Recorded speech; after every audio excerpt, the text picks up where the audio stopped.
Are we safer now than we were when you started? Good question. I think that the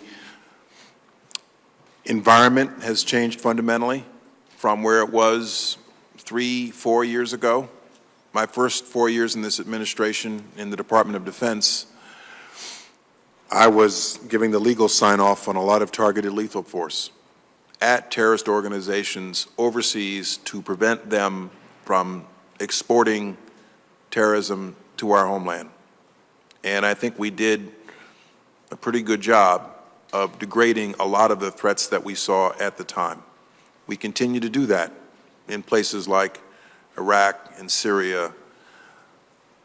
Now we've got to deal with terrorist-inspired attacks, terrorist-enabled attacks, people who live here, who were born here, who are recruited, inspired by terrorist organizations through social media.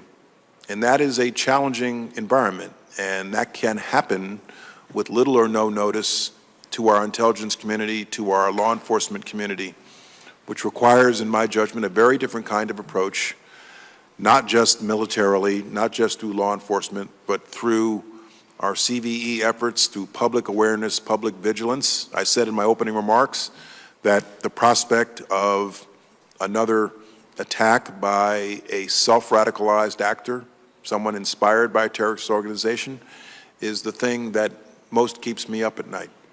And so in that respect, that is a new threat that we weren't dealing with on a regular basis as recently as 4, 5, 7 years ago.